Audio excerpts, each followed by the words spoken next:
ఆదిశంకర్ల వారు ప్రార్థనతోటి కనకవృష్టి ఎలా కురిసిందో ఈరోజు చూద్దాం.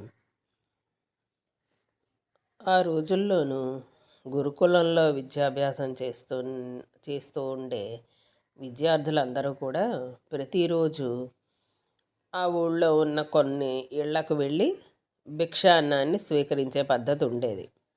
అంటే ఇంటికి వెళ్ళి అమ్మ ఆహారాన్ని ఇవ్వండి అని అడిగితే, భిక్షని అడిగితే వారు ఇచ్చేవాళ్ళు అన్నమాట. అంటే వాళ్ళు వండుకున్న ఆహారాన్ని మొట్టమొదట వీళ్ళకి ఇచ్చేవారు, అంతేగాని మిగిలిన ఆహారాన్ని వీళ్ళకి ఇవ్వడం కాదు. వండిన ఆహారాన్ని మొట్టమొదట వీళ్ళకి ఇచ్చి తర్వాత వాళ్ళు భుజించేవారు, ఆ ఇంటి వాళ్ళు గౌరవంగా. భిక్షాన్నం అంటే అది.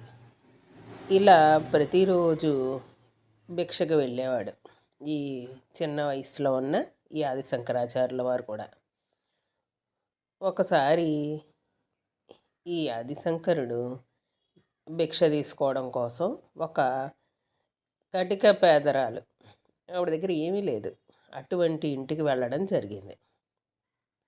అయితే ఆవిడ ఈ పిల్లవాడిని చూసి అయ్యో నేనేమి ఇవ్వలేకపోతున్నానే ఈ బాబుకి అని చెప్పి చాలా బాధపడింది.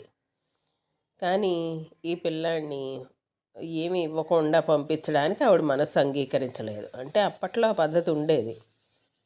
వీళ్ళు వచ్చి అడిగితే, భిక్షాన్నాన్ని అడిగితే వాళ్ళు తప్పనిసరిగా ఏదో ఒకటి ఇచ్చి పంపించేవారు.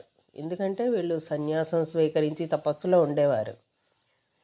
ఆ తపస్సు చేసుకుంటూ మధ్యలో వాళ్ళకి ఎప్పుడు ఆహారం అనుకున్నప్పుడు వెళ్ళి భిక్షను అడిగేవారు. అడిగినప్పుడు వీరు తప్పనిసరిగా ఇచ్చేవారు. ఎందుకంటే వాళ్ళు తపస్సులో ఉన్న మహర్షులు కాబట్టి తప్పనిసరిగా ఇచ్చేవారు. దానివల్ల వీళ్ళకు కూడా పుణ్యం వస్తుందని.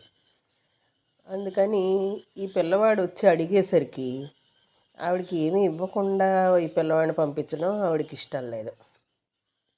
అందుకని ఏం చెయ్యాలా అని ఆలోచించింది ఆవిడ. అప్పుడు ఆవిడకి తన వంటింట్లో ఉన్న ఒక ఉసిరికాయ గుర్తొచ్చింది. కానీ ఈ ఒక్క ఉసిరికాయ మాత్రం ఎలా ఇవ్వను అని చెప్పి అనుకుంటోంది ఆవిడ. కానీ నా దగ్గర ఇంకేం లేదు కదా, అందువల్ల ఇంకా గత్యంతరం లేదు, మనస్ఫూర్తిగా భక్తితోటి ఈ ఉసిరికాయనే ఇస్తాను ఈ ఆదిశంకరుడికి అని చెప్పి అనుకుంది ఆవిడ. అలా అనుకుని ఆవిడ ఉసిరికాయని ఈ ఆదిశంకరులకి సమర్పించింది. ఆవిడ మాతృప్రేమకి తల్లిలాగా ఆవిడ ఇచ్చిన ఆ ప్రేమకి ఈ ఆదిశంకర్ల వారు చాలా, ఆయన హృదయం ఆనందంతో ద్రవించిపోయింది. వెంటనే ఆదిశంకర్లు భక్తితోటి అన్ని సంపదలకి అధిదేవత అయిన లక్ష్మీదేవిని ప్రార్థించారు. అప్పటికప్పుడే ఆ క్షణంలోనే ఆమె పైన ఒక స్తోత్రాన్ని ఆయన ఆసువుగా పాడేశారు.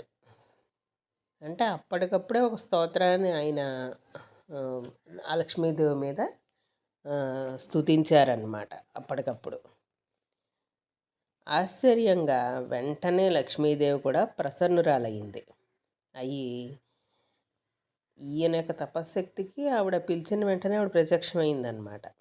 ప్రసన్నురాలైపోయి ఆ పేదరాలి ఇంటి ముందు బంగారు ఉసిరికాయల వర్షం కురిపించింది. దాంతో ఆ పేదరాలి యొక్క దరిద్రం అంతా పోయింది. ఆదిశంకర్ల వారు ప్రార్థించిన ఆ స్తోత్రమే, లక్ష్మీదేవిని ప్రార్థించిన ఆ స్తోత్రమే కనకధారా స్తోత్రంగా మనం ఇప్పుడు చదువుకుంటున్నాం. ఇది కనకధారా స్తోత్రం యొక్క ఆవిర్భావం అన్నమాట. ఈ ఇల్లు కూడా ఇప్పుడు చూస్తూ ఉంటారు. ఈ ఇల్లు కూడా ఇప్పుడు ఉంది. అక్కడికి వెళ్ళి కూడా చాలామంది దర్శనం చేసుకుంటూ ఉంటారు ఆ ఇంటిని. ఆదిశంకర్ల వారు కనకధారా స్తవం చదివిన ప్రదేశం అని. సరే, ఈ రోజుకి ఇక్కడ ఆపుదాము. తరువాయి భాగంలో చూద్దాం. సరే, ఉంటా.